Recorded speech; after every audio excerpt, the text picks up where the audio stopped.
morning.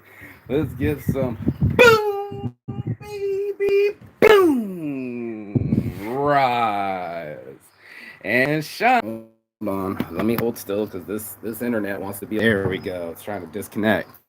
This morning we're gonna talk about reflections and projections. This is going to be a real show because your boy Saint's been learning about toxic relationships and narcissism, and I'm learning about things about myself too that I wanted to share with the group, with the rest of the people.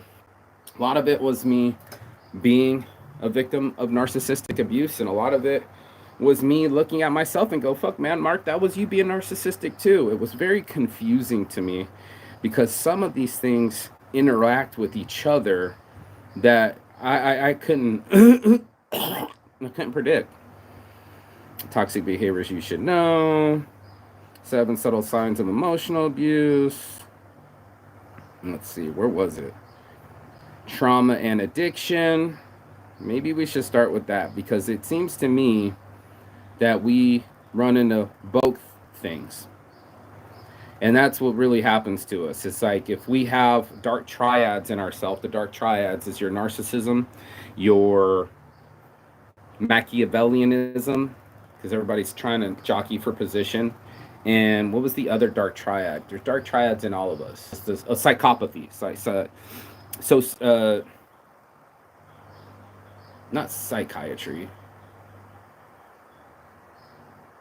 Psycho. Like, really psycho. Like, processing things that aren't healthy in the brain.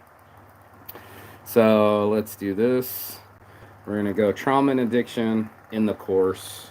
If you get a chance, this is the crash course, trauma and addiction. Memories and instead remain vivid and fresh. I was already starting to, flashbacks. So you might have read The Hobbit or The Lord of the Rings. You've probably seen them. You've definitely Oh, heard of them. wait, this is him talking about J.R. Tolkien. Sorry, you don't want to hear about this, but he went through a tragedy. He went through World War II, and the only way to process it was to write the book, The Lord of the Rings, and that's how he handled it. But let's see if we can. Fear, guilt, anxiety, rage, insomnia, and begins to interfere with your ability to function. I paused you, bitch. Why didn't you say pause? Forms, and sometimes it can stick with you. When it manifests as nightmares, flashbacks, avoidance, fear, guilt, anxiety, rage, insomnia, and begins to... Yeah. All these things, nightmares, guilt, flashbacks, anxiety, avoidance, rage, fear, and insomnia, is all our brain. Something's getting in me.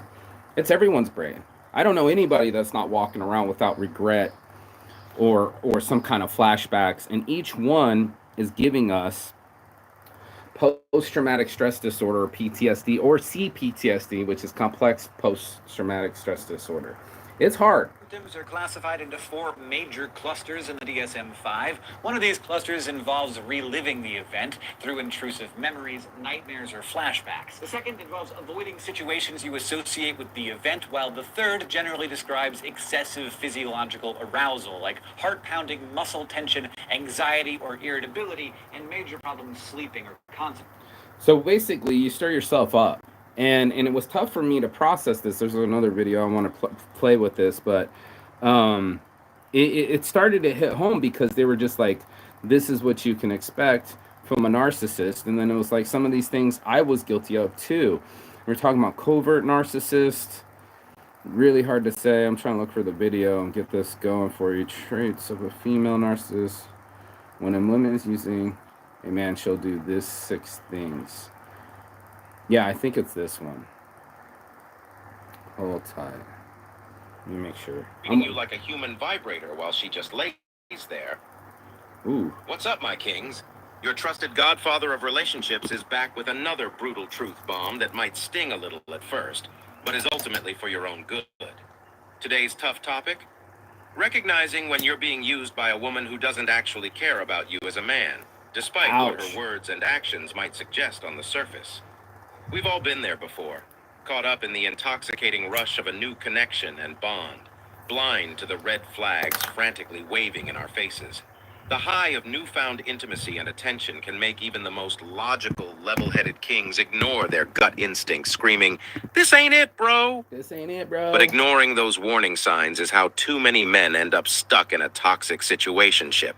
being used as nothing more than a human ATM by a woman who doesn't genuinely appreciate or value their presence. Well, not today. I'm sounding the alarm and laying out 6 unmistakable signs that she's just using you for her own benefit and ego stroke, not because she respects and cherishes the king energy you bring to the table. If you can sadly relate to multiple points on this list regarding your current situation, it's time to cut her off for good and refocus that abundant masculine energy where it truly belongs, on yourself and your own growth as a high-value man. So the whole thing that I've been learning is to not get revenge. You know, they say success is the number one revenge. It says it right here. Success is success is the best revenge is massive success, right? And it's not getting back at someone. It's not hurting them because they hurt you, and it's not continuing the bad patterns. That's not growth. That's not change, and that's toxic as fuck too. I read somewhere that if you block the doorway or stop somebody from exiting, we were outside, but I wanted her to sit. I was listening to an interview, and she said he would sit me down and wouldn't let me leave. But he did it for like hours. Mine lasted like 5 minutes, 10 minutes. I just wanted the damage to stop. I'm like, just relax, dude. Just sit down. You're acting crazy. If you call someone crazy, you can also be a narcissist, calling people names. I don't know the irrationality to this. And that's why I'm wrapping my head around it this morning, because it's like, if someone acts crazy and you call them out on it, are you gaslighting them? I mean, is that in essence the gaslighting? If you believe that they're being crazy, are you not allowed to call it out? And if you mention it, are you mocking them? You know, even if you mention it, is it a mockery? And I had to sit there with it and go, okay, Mark, you know, is this narcissistic traits in you? You physically restrained someone. You've made someone not leave. I didn't intend to do that, right? I didn't put any guns to anyone's heads. Didn't lock them in anyone's closets. Never done that. Never clenched a fist to a woman in my life. My sister. But when we were kids and shit. But like real, like, I'm gonna beat your ass, motherfucker. That goes for dudes. You know, dudes do that shit to each other. We use physical force to exert our force to each other. If you don't know, wrestle somebody. They can pin you to the ground, and you better know how to wrestle to get out. Jiu-jitsu, something, boxing. Protect yourself at all times. Well, we as men know that we can be touched, you know? Women, they think they can just touch men and there be no repercussions. Like, I can just swing on you all day and that's not abuse. And I was learning that's a lot of abuse. The rage that comes with it. I've been narcissistic raging. I've had people misunderstand me, and I felt like nobody liked me, and they all talk shit about me, and who hasn't felt that as a human, to say, you know, self-conscious, you know, and then to know that these things come from, especially narcissism, come from low self-esteem. And who hasn't had low self-esteem? Who hasn't felt inadequate, or didn't have enough money, or weren't loved, or their nose wasn't right? A lot of us have felt that. Don't look at my midsection.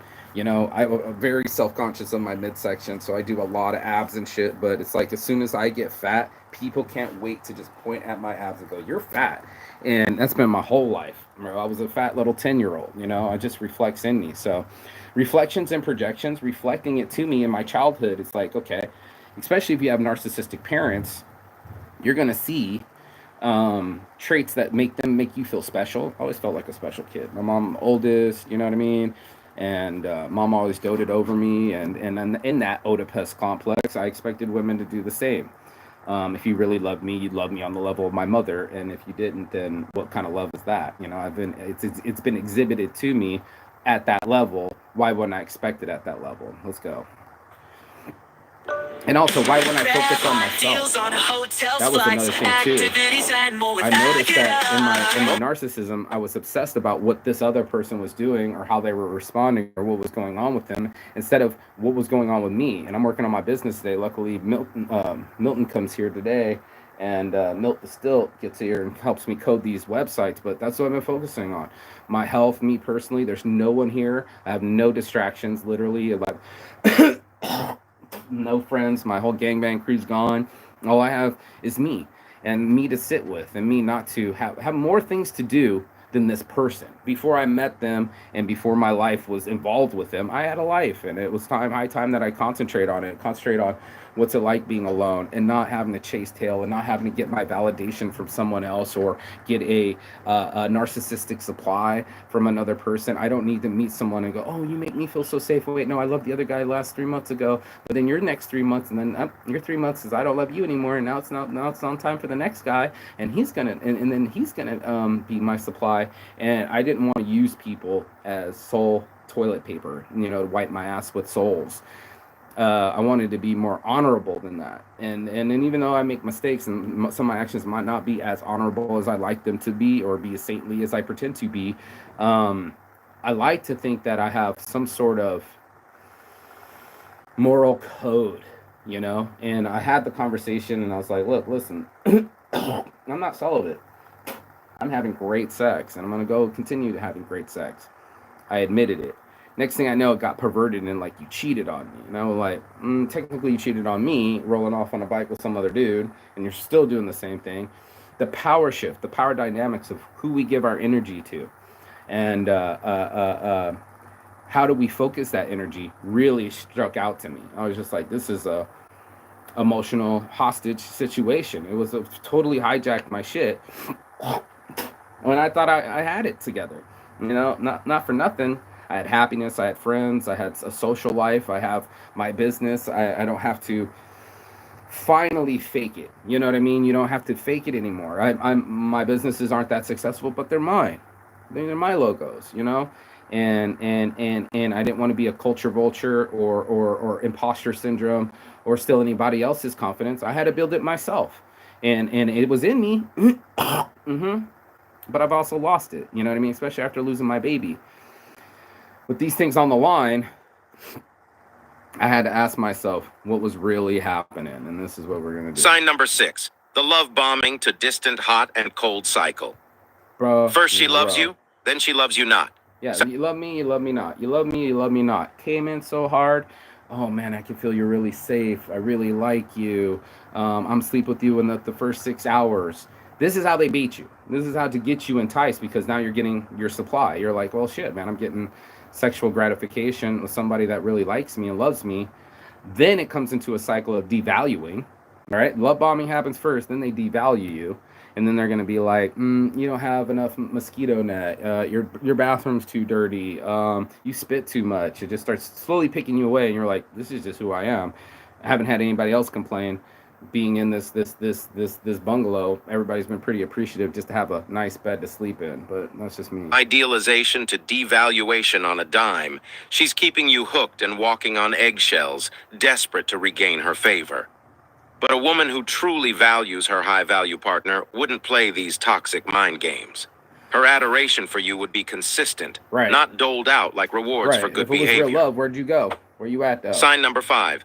She's only nice when she needs something. Woo! How many people do you know that are like that? That's a huge red flag. A partner who genuinely treasures you would be an active, eager participant, focused on your pleasure just as much as her own. Me asking for more sex was like, an atrocity. She's like, I already gave you sex twice. Gave me sex. I was like, wait, you didn't enjoy it either?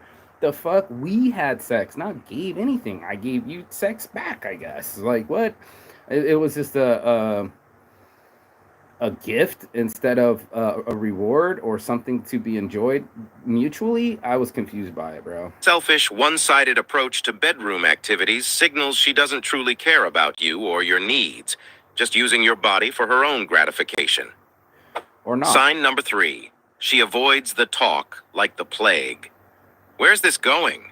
It should be an exciting yeah, I mean, as soon as I busted out a fucking wedding ring, she disappeared another 4 days and 5 days, and it was over. It was just like anything to avoid commitment. I mean, even to leave me high and dry in Bangkok. I was just so shocked by it. And then to come back and pretend like none of it had happened, I was like, wait a minute, you can't just tiptoe back into my life.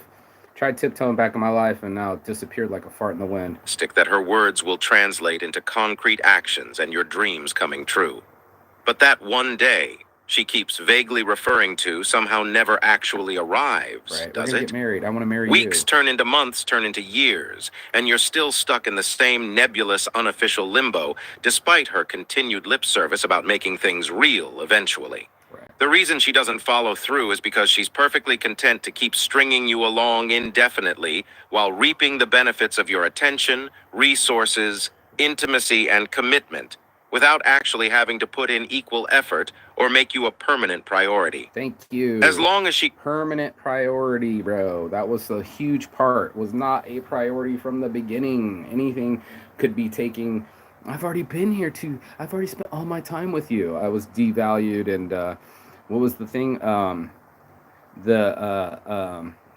and unempathetic.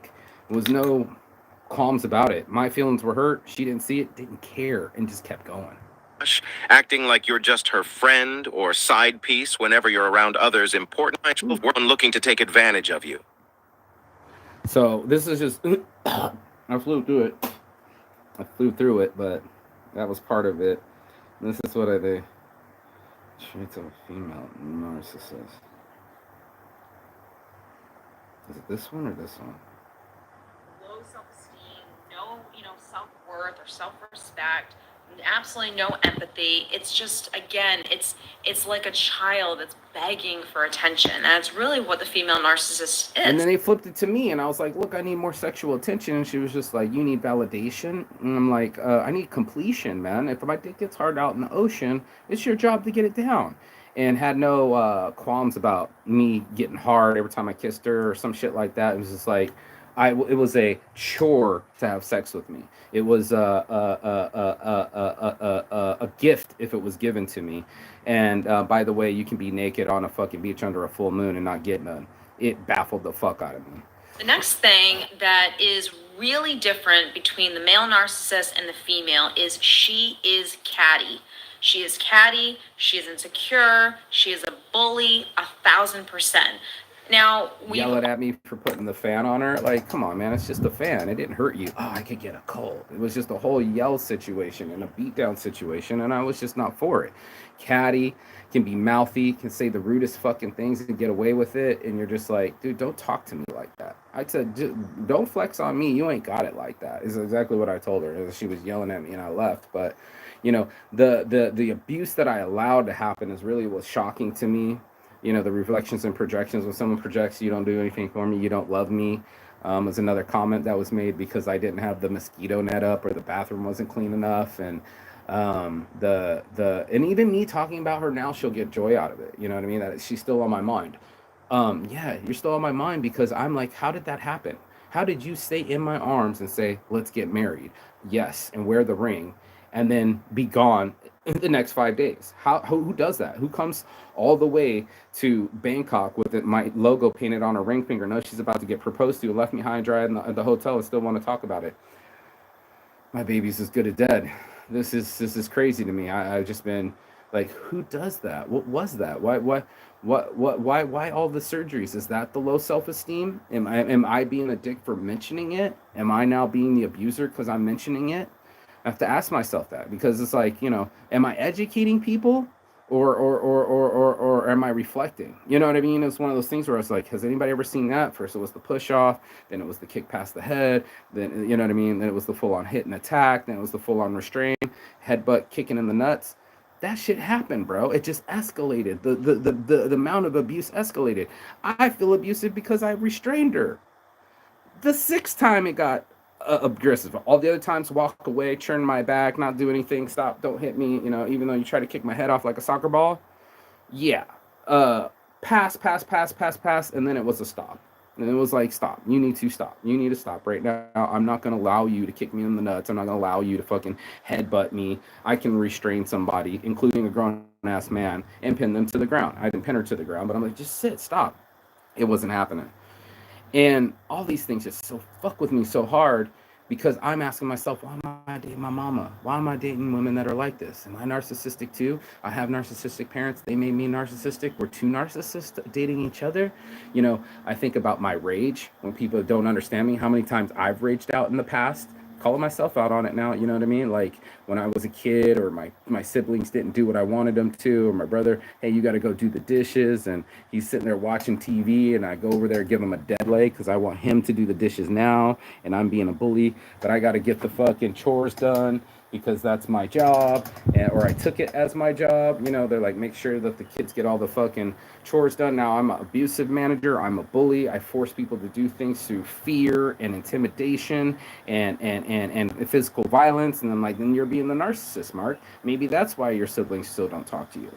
You know, they know your vicious side. You can put on airs all you want online, but the moment that you keep it real, like you've been violent.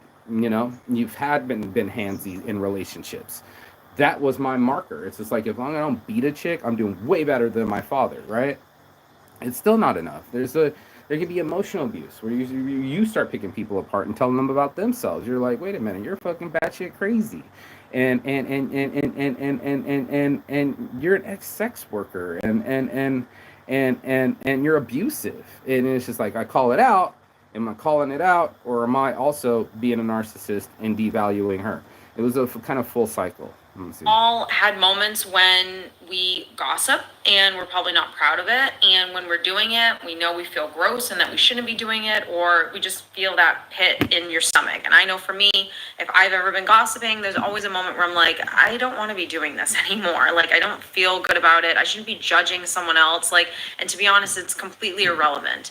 But this woman loves it. She loves to throw jabs. She loves to cut you at your knees. Mark She is really a bully, 100%. And again, it makes her feel better about herself. She loves to gossip. She loves to throw people under the bus, because by hurting someone else, it makes her feel better about herself. As sick and twisted as that sounds, she's the one that's going to one up you. So whenever you just got, you know, a nice new bag that you worked really hard for, and this is something that you really wanted, or you got a promotion at work, here she comes with, well, my husband just got a promotion too, and now we're going to wherever, Paris or wherever we're going. It's just always a competition with these people. She enjoys bringing people down.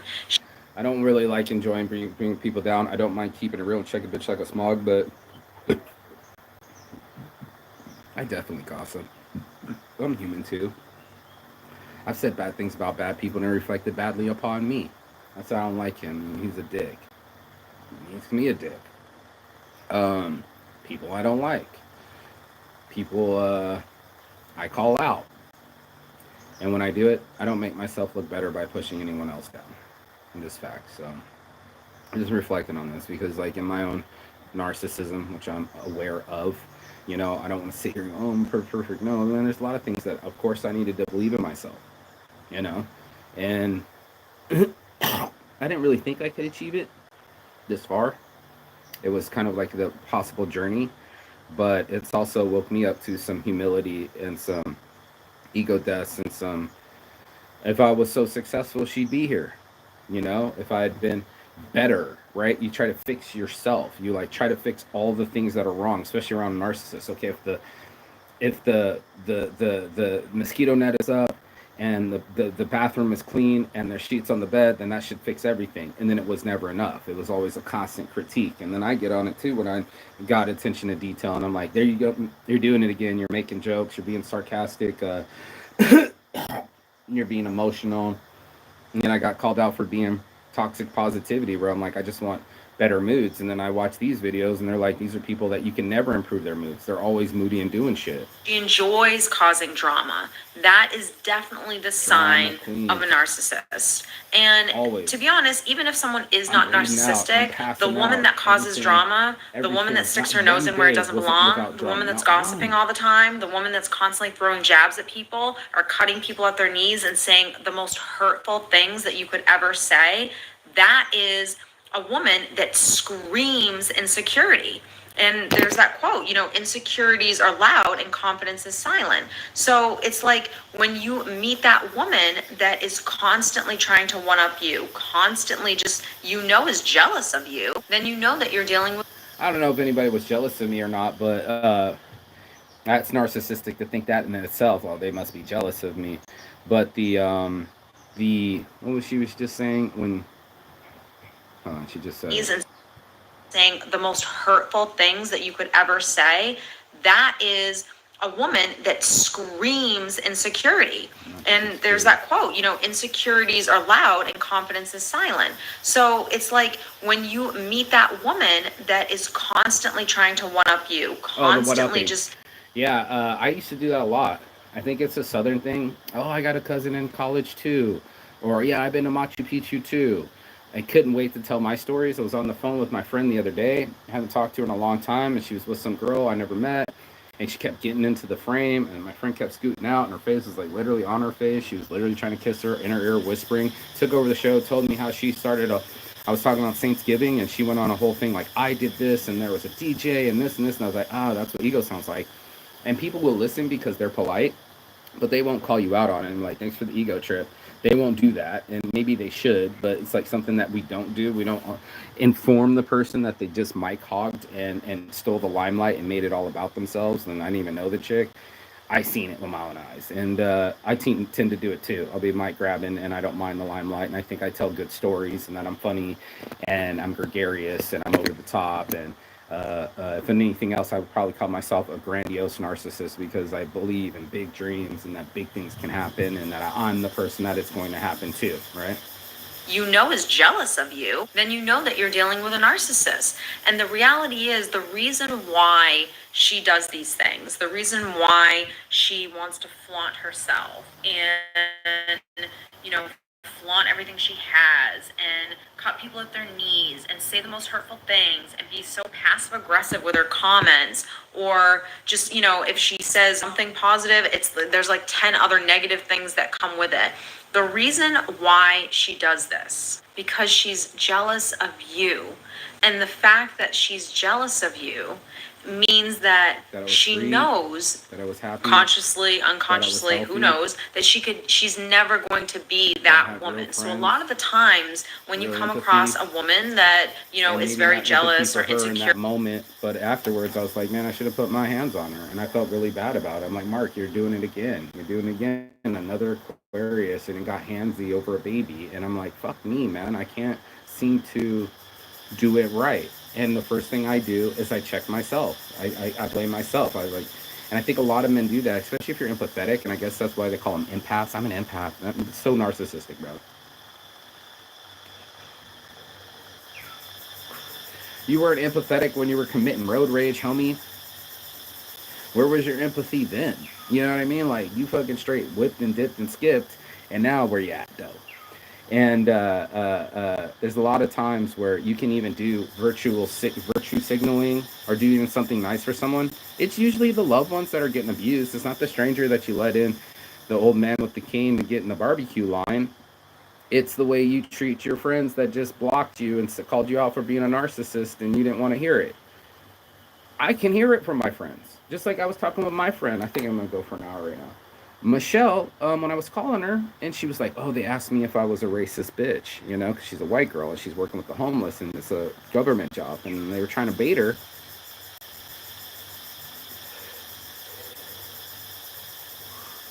Into being a racist.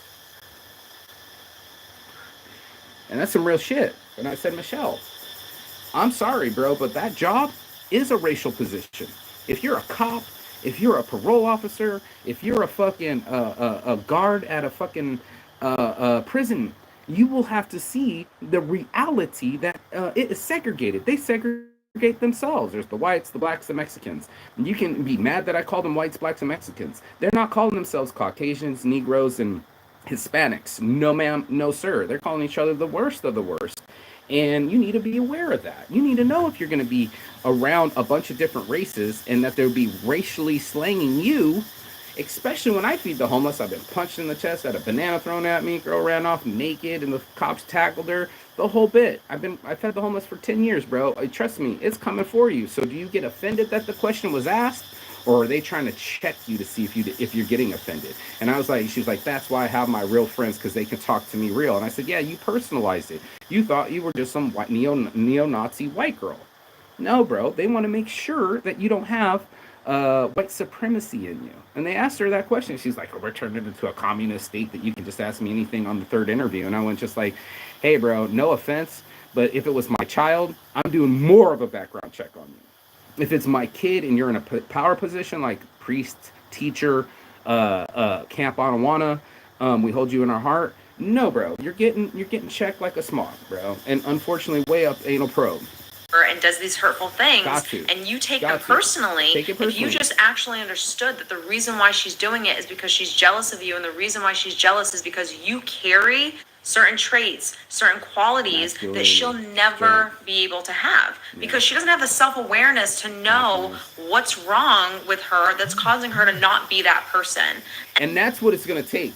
To break the narcissistic cycle, you got to admit some of the shit. The shit that gets pushed so far deep and down, it's not even funny, because we all have guilt. We all have shame. I talk about it openly, Saints Addiction. I just go like, man, it sucks having pedophilia in my family. It sucks having no money and not being successful. It sucks not being the motherfucking man, being overweight and going to jail and being homeless and going to prison and jail. Bro, come on, man. This is the But if you're man enough, if you're woman enough to say, yeah, that's me, dude. I have been getting handsies in relationships. What the fuck's that all about? What makes me think that I can put my hands on other people? Good question, dog. Really good question. And even if it's fight for life and a trauma response, why are you still living in trauma? That's another thing that I learned actually from Joe Dispenza, that it lives in us. I might actually play that after this. That these traumatic experiences live in us and will send the same fucking signals, chemical balances that make us feel the same way, like it happened again. It'd be the equivalent of me feeling, it was like when I had my motorbike accident, and every morning I was coming to the, I don't know if you can see my knee. I was, for 2 weeks straight, I had to go get the rock scrubbed out of my skin. And when the iodine hit my skin, it felt like I got in the wreck again. Literally, like every time I had to swallow a large Leo beer and 2 tramadol and start scrubbing. I'm literally taking needles and picking rocks out of my skin for 2 weeks straight, right? While I'm healing. Making sure it's not getting infected and all that other stuff. It needed to happen. It was traveling to dirty roads, and roads are dirty and shit. It was all in my fucking skin. But it's not something that I wanted to do. But feeling that pain again, the signals of iodine, the iodine in my skin, like it was worse than alcohol, rubbing alcohol. It was so fucking hurtful, bro. And that's what we feel. We're like, oh, it's happening again. I can't wait to associate the pain and the experience together. So it's really a motherfucker, bro. And am I being a man of detail too if I'm pointing it out, or am I being a narcissist because I'm devaluing? That was a trip too. This cycle, man, I don't know. Anyway, it just, I had to ask myself too, because sometimes I think I'm right, and then I'm just fucking stupid, stubborn Taurus guy, and I'm just fucking bit my teeth into something that I couldn't exactly, I thought I was an expert in, but could have been a different view. I just started to fucking do what I did, and that's what I do. That's, narcissism right there. I mean, a narcissist has absolutely no self-awareness of where their wounds are. They have no self-awareness of being able to take responsibility for their actions and seeing the damage and the selfishness that they're doing towards others, and being able to self-reflect and saying, okay, what do I need to do within myself in order to change this? They don't have the ability to do. Right. It'd be easier to paint me the narcissist and write laundry list of notebooks and pads and stuff and just like, well, Mark devalued me that one time, and I won't count the times that I devalued him. It's easier to process it and just be like, especially for me, I'm like, she's the narcissist, but it's not just all on her. I mean, I want to go boom, stone cold, like you said, not me miss, you miss, but I miss too. And I missed out. And I'm sitting here going like, I probably shouldn't have cheated on her, but I felt like she cheated on me. And then I'm like, I probably should have been handsy with her, but she came at me. And then I'm on like, what about the controlling and not wanting her to dance with my friends or go off on motorcycles with other dudes? Still me. Still me. Am I insecure then? I have to self-reflect. I'm like, that's one of my insecurities. Abandonment issues and attachment styles. And how it can be a covert narcissist behind an avoidant attachment style. They could easily manipulate anybody and be like, man, as soon as you're not my supply, there's another guy. And I've been there too, where it's like, as soon as the relationship was done, I was like, I have another supply. We kind of always keep a supply, a spare tire, and that's what my dad called it. But he's a narcissist too, so maybe I'm a narcissist for always having something. But I didn't want to go without. I didn't like someone having control over me. I didn't like someone teasing me or getting me hard on a full moon and not doing something about it. It fucked me up. And maybe I don't want my girl dancing with my friends. And how about what did they think in the end? What about all these people that you use for narcissistic supply? What did they get out of it? You know, am I giving anything back to my relationships, or do I just owe money to all my friends? You know what I mean? I have to be real with my shit. Luckily, I go pretty spurty, and I make monies in chunks. I cut people off, man. I don't like break them off the top. I don't like owing people money. I don't like. I mean, some favors have been given, like this trip to Thailand, and I'll buy my friend a ticket later. You know what I mean? But sometimes it's like I borrowed 100 baht and I owe 100 baht. Well, here's your money. Or that time I did run out of money for that like week or 2 weeks and started running out tabs. That wasn't a good look, but I knew money was coming. I wouldn't have burnt them. That's not me. And that's what I wanted to say is like narcissists can act nice, but they can't sustain it. And same for real people. They can't act evil and sustain it because it's not them. It's like acting. You know what I mean? It's only going to work the style that you act. And if you're a drama actor, then that's the way you're going to act. You know what I mean? And we all act different. We're all actors. You know, we act different in front of our parents and police and children and all sorts of things. This is we do it so fast. We'll do it as a group. You know, we're all acting like we're having a good time, and somebody will come by, and then we'll all switch. It just happens. They're always going to blame someone else, put it on someone else. It's someone else's responsibility. It's not mine. And I would do that too. It'd be like my emotions is like, well, shit, she fucking put her hands on me. She came after my phone, but Lord knows I could have walked away again, dude. I could have walked away again, and I'm disappointed in myself that I didn't do that. And I Monday quarterback the fuck out of my shit, and that's why this is on my mind so much. It was just like, how did I get so hooked? And it was like, maybe I'm insecure. Maybe that's what's happening. That I need a pretty girl to validate me. And as long as my friends think that I have the hottest chick on the beach, then I am validated. But it's the way she treats me. You know what I mean? It's like that she wants to be on my side, that she makes me a priority, and that none of my friends can have her. That would be nice. But it was the opposite. It was the I'm Polly, I have options, you know. I want to make sure that I still got Daniel. I want to make sure that I still have this other thing. By the way, I'm celibate. I'm not sleeping with anyone, but I want to make sure that I can sleep with him later. The contradictions were hard too. As a narcissist, there we go. We're live, reconnecting. Like I couldn't handle emotions, and then the next day I was emotional. She's like, "Wait, I thought you weren't the guy that could do emotions," and I had to sit there and go, "I'm being a hypocrite." Because I don't want to handle your emotions. Your emotions are too much for me. My empathy isn't enough for you. But as soon as I was in pain, how many we people we know, we can't wait to make a sympathy post like, oh man, I just got to a car accident and look at my ankle, it's busted or whatever. We can't wait to let it lead. You know, as long as it's attention's on me, then, and yeah, listen to me and my emotions. Kind of like what I'm doing with my show right now. But it was also like I felt that this were all human emotions. The explaining these kind of philosophies and thoughts need an hour. You know what I mean? It's a full-on class that I'm learning all these different videos about narcissism, psychopathy, and Machiavellianism. It's all of it. 48 laws of power, human nature. What I told my friend Michelle was that she was like, when she got mad about that racist comment, and I said, not for nothing, these things are real. You know what I mean? These things are really real. That people know these 48 laws of power are real, and Machiavellian techniques are real. When it came out in the 14th century, it was like the devil's book. And the 48 laws of power, some people can use it for devilish ways. But what they said was that the black community accepted it because they seen human nature. They seen outshine the master.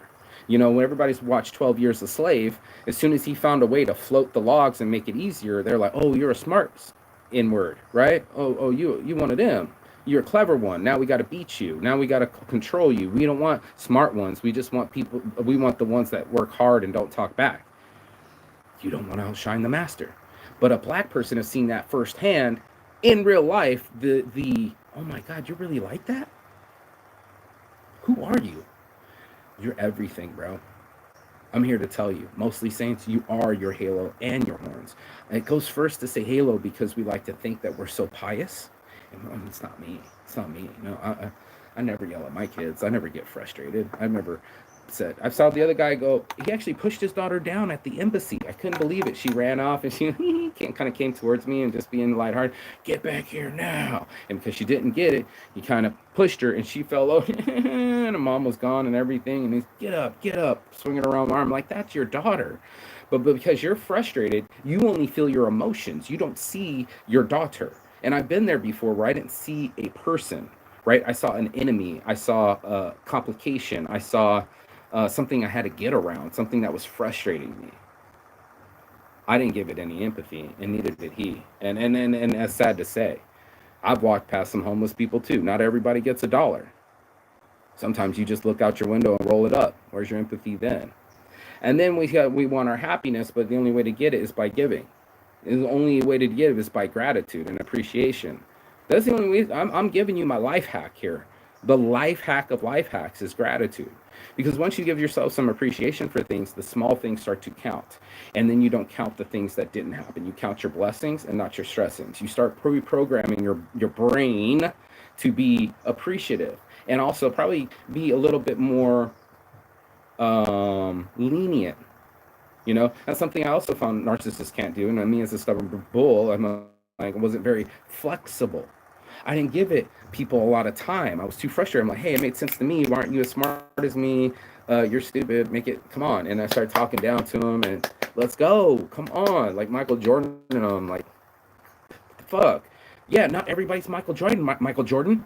You know what I mean? Like, I'm not 6'6". I didn't get genetically fucking bigger hands, and I didn't get this burning desire to get fucking sneakers.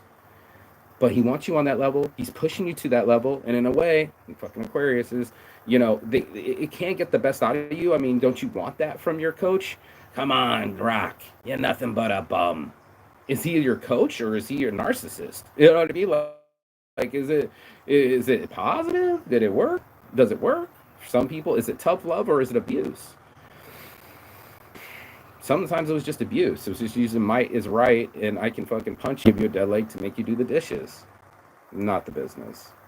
I'm perfect. Now, for the narcissistic mother, and this is something that I honestly get a lot of questions on, is people that have had childhoods where they've had to deal with a narcissistic mother, and with the narcissistic mother, they need to raise narcissistic children.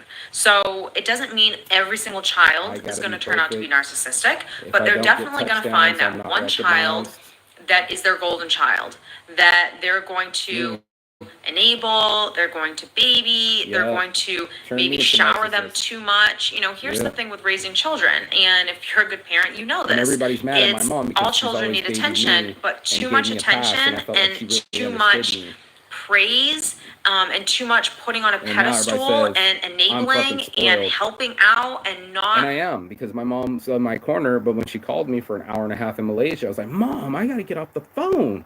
Like, fuck. And I told my friends I wish I was next to my mom when we were talking on the FaceTime. And they're like, yeah, moms don't last forever. And I know I'm going to regret being mean to my mom. All the opportunities to give me Christmas presents. I'm like, I don't want no fucking wool shoes from Walmart. What the fuck? You don't know me. That's my own abuse. And I'm thinking, because I didn't curse or anything, I'm like, you weren't appreciative. And how many Christmases are you going to get with your mom? Mark, you're a douchebag. I'm fucked up. And I talked to her about it, and I tried to call back to you. I'm like, yeah, I love listening to you. Hour and a half at 3 o'clock in the morning in Malaysia when I got paperwork to do, not so much, and talking about the Dollar Tree across the street, not so much for me. But I didn't have to lose my temper, and I should have been grateful that I even had a mom that was alive and was talking to me. How often do you get to talk to your mom? Not forever, bro. And I'm sure you're going to miss her when she's gone. Letting your child at times learn those lessons, struggle a little bit so they know how to pick themselves up. They're never going to be able to be that healthy adult. Just like, and I've had a tough life too. It's one of those things where it was like, well, life has been tough on me. I'm not exactly a gentle creature as a Taurus bull. And I'm like, man, fucking you ain't tired. You're uninspired. Women from Calcutta with 5 children are tired, bro. Like, you got first world problems, and people don't really want that foot up their ass, but I'm a lot like that. Neglect and not feeding and not taking care of and just leaving and abandoning. I mean, that's abuse too. They're both abusive. The narcissistic mother is definitely a topic that I will go more into. Here. Let's do Dr. Joe Dispenza before we go. Narcissism, Machiavellianism, and psychopathy. That was the triad. And where's the? It's a like an infographic I watched. If anybody watches infographics, they're really good. And he breaks it down too. I mean, worse. Toxic relation. Hold on. Hold tight. Hold with me now. I'm trying to learn this shit with you. You know what watches is more like a diary anyway. Just things that I learned. Hold on. Let me get it. Hello.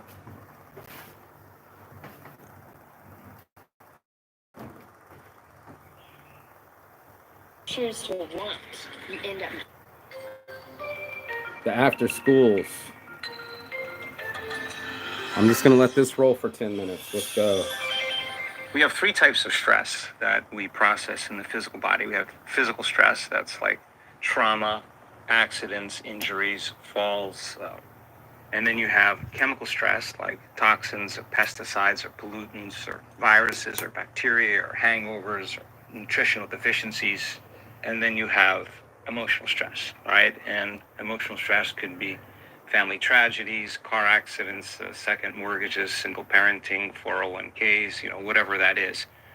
But each one of those things, physical, chemical, or emotional, knock the body out of homeostasis, out of regulation, out of balance.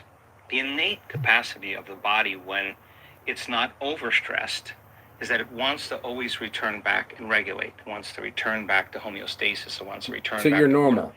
And that's innate in us. That's an automatic process that's running. It's also a reason for addiction. I hate to have to pause this, but it needs to be said. With addiction, you're going to want to feel normal. You're going to want to self-regulate, and including with these traumas too. If it's too much, I've seen people just shut down, like full on fucking human lawn chair. And if it's too much, it's too much, and we'll do anything to get to homeostasis.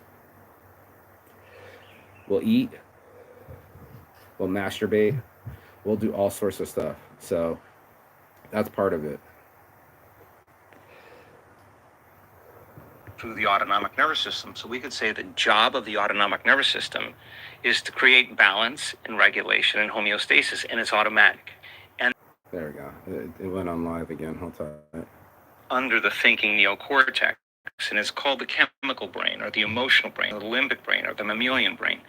And it has all of those functions that make blood sugar balanced, hormone levels, digestive enzymes. It's doing what it can to take the body and constantly repair it and regenerate it and your get back serotonin, into your dopamine. All of those stressors knock the brain and body out of balance, and the innate mechanism, the stress response brings it back to balance. Well, in a sense, if you keep knocking it out of balance over and over again, and you keep moving it out of homeostasis, that imbalance is going to become the new balance, and now you're headed for disease because that automatic system can't regulate order in the body. So a system then is compromised. The system breaks down. And so if it's physical trauma, your body can heal if you rest it.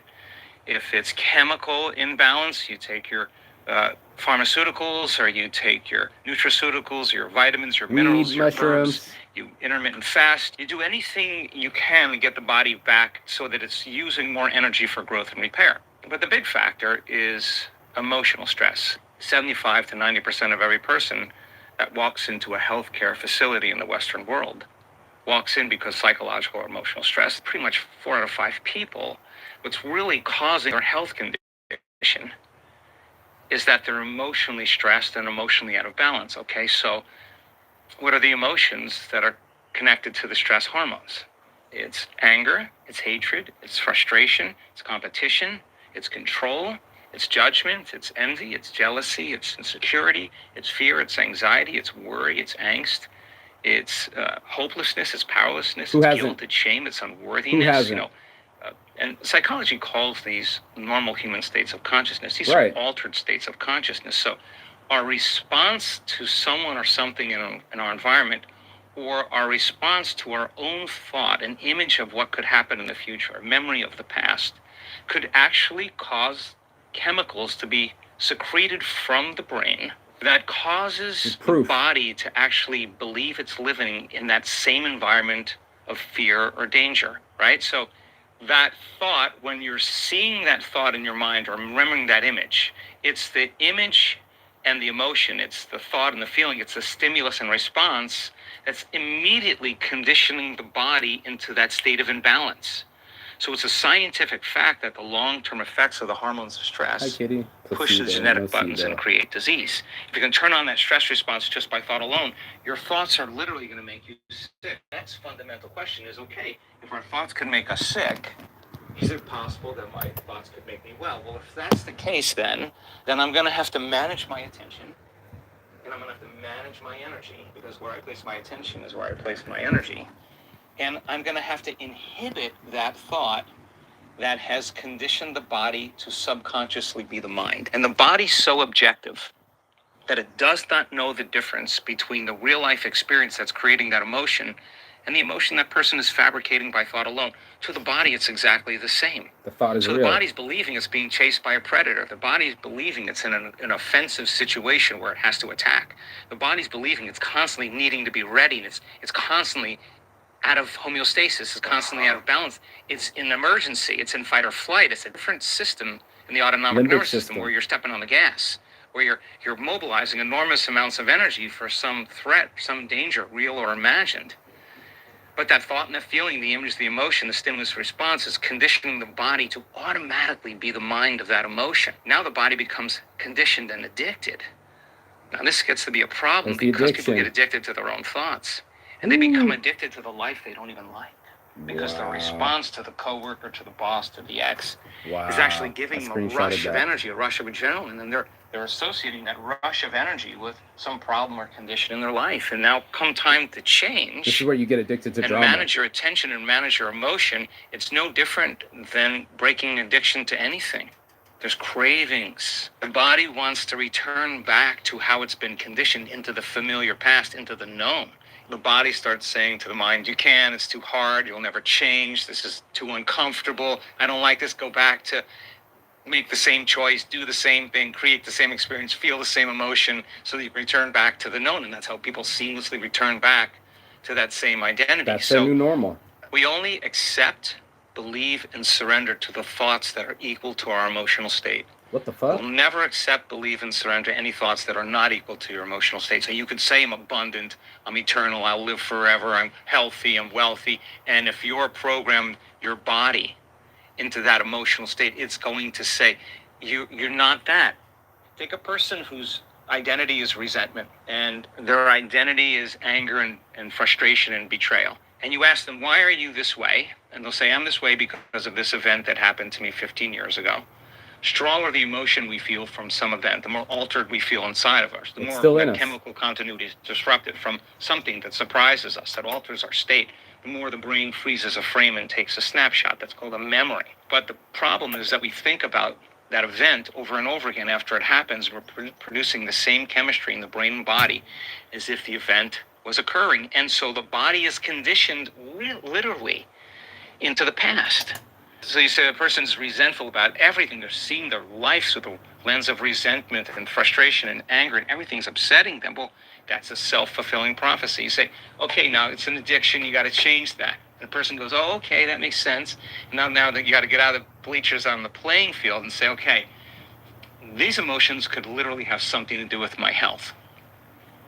Just saying, if I stop feeling these emotions, what if I start feeling these emotions? Okay, what would be the emotions Hospital that would make me happy? These or emotions are making me feel really bad. The memories are making me feel really bad. Can I remember a future? How would I feel if my future could happen? I got to trade those emotions for different emotions. Well, if I've been practicing feeling these emotions and I've conditioned my body to be the mind, it's going to take some time for me to start making different chemistry This with is the Saint's intention of addiction. making that chemistry, Getting away from my getting my addictions body back into homeostasis and getting into my and balance. saintliness. Work on my breath. Literally. When I breathe, I change my state. Yup. Practice breathing. Work with your body so it can start to Yup. relax, Yup. so that it feels safe enough to feel something other than that again. And if it takes you 3 weeks, 3 it would be years. worth it. So then person then starts, okay, I don't really know how to feel gratitude. Okay, well, maybe start going out and giving and give to people. I promise you, start giving, start feeling Amen. grateful. Amen. And then start practicing feeling gratitude. Teach your body, just for 15 minutes a day, what it would like to feel gratitude, what it would be like. And our data shows that you take someone and do that for 4 days, 3 times a day. They make a immunoglobulin called immunoglobulin A. It's your body's natural flu shot. It's the greatest immune chemical we have.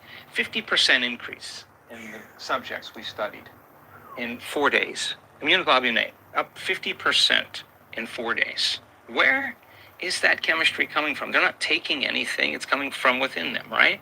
What is the emotional signature of gratitude? When you receive something, or you just receive something, and something wonderful happened to you, or something wonderful is happening to you, you feel grateful. So now, if you're in a state of gratitude, it makes total sense. Then you will accept, believe, and surrender the thoughts that are equal to that emotional state. And you could actually program your autonomic nervous system to make a pharmacy of chemicals that causes growth and repair to happen in the body. And that's exactly what we're discovering. So then, when people understand why they're doing it, the how gets easier. So you can assign meaning to the task and switch on the prefrontal cortex. And when you switch on that prefrontal cortex, it wants to get an outcome. It doesn't want to mess around. It wants the outcome. You're doing it for the outcome. And that's kind of a strong intention and a change in energy or an emotional state. And that's changing your state of being. And when you change your state of being like that every day, get ready. Because you're going to start having synchronicities and coincidences and weird things start happening in your life to prove to you that you're actually the creator of your life instead of the victim of your life. Thank you. Create over victim. We cannot create a future by holding on to the emotions of the past. Dr. Joe Dispenza. Thank you for watching with me. It's so imperative that we all learn and take it to this level. Saints Addiction's mission was this, because I was in that place where shit, just pure sadness and depression. And when people didn't like me, it hurt my feelings. And to sit here alone and have my own feelings and almost have my birthday and to learn these things, I feel so much stronger as a person. The levels, the push-ups, the many times of saying, okay, Mark, stop thinking negative thoughts and find positive outlets and be a believer. And if you're going to believe in the fear, why can't you believe in the hope? And it's the same energy. You just got to make a decision. So I'm learning. I'm not perfectly imperfect, mostly saints, but I'm working on it. Man. I want to be the guy that breaks through his consciousness and becomes his own source of happiness. And I practice gratitude. I've been for years, and I highly suggest you do it too. Before every meal, they call it prayer. When you go to sleep at night and when you wake up, before you grab your cell phone, close your eyes again, and 3 things that you're grateful for. Be conscious from the beginning. Brushing my teeth with my left hand, telling myself I love myself. All sorts of things to rewire my brain to turn negatives into positives. And that's what this is all about. So if you got anything out of this hour, I'm going to go live my life and go do something with my life and my purpose, and hopefully give enough of myself and be of service. That's your morning marijuana motivation. If you got anything out of this, please like, share, and subscribe below. Peace and love. And as always, Chigathon. That means goodbye, but not forever in Finnish. And I will see you on the other side as soon as you like, share, and subscribe. But, bro, the other side of fear, the other side of the world, and the other side of your excuses, because this is all of us, and this is why it applies. Peace. Ciao. Beijos.